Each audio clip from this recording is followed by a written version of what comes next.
Čau lidi, tady Bendis a Bára a budeme teďka, každý z vás, myslím, několika z vás se ptalo, jaký drink pijeme drink jsme pili. Tak teď vám ukážeme jaký. Tak jo, kelímek, kolu a led. Tady to máme už, teďkon s Bárou. Takže já se ještě zkusím prolet. A mezi tím, co Bára se šla prolet, tak jo, tady někde je, no teď jste tady viděli něco proběhnout, nějaký zvíře, což byla moje sestra. Tak prostě říkám zvíře. Tak si tam dej. Pomalu.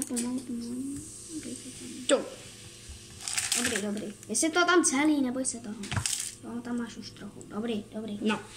A to chceme, že tam vypřát třeba šampáně nebo něco. Jo, ono to funguje prostě i tak. A když to budete chtít dát dospělým a mají rádi rum, tak tam dejte i rum. Ale nenutím vás k tomu já. Nenutím vás k tomu.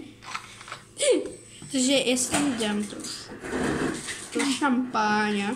My tam většinou dáváme i ty šampány, no. A na ten drink jsme tam měli taky šampány. Je to teda lesní směs, jo, takže... Jo, lesní směs, to je jasné. Si to pak zamíchejte pořádně. Ale jenom trošek toho šampána. No, pak to má takovou divnou chutnou.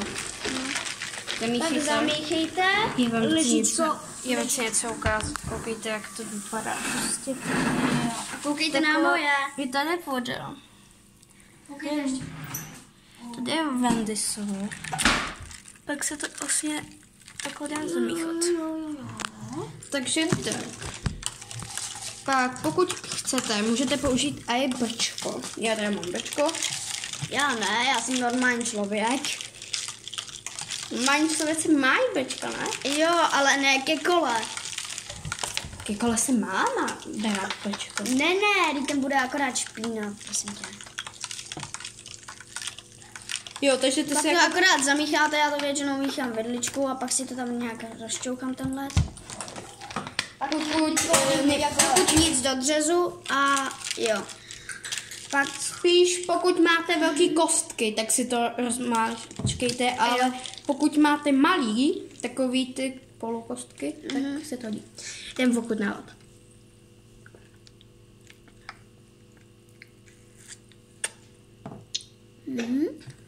Jo, chutná to úplně stejně. Jo. Takže to šampáně nemusíte tam dávat, protože to chutná stejně. Jo. Takovej osvěžující drink, no. Tak jo, my doufáme, že to aspoň tady ten návod videa použijete a zatím čus.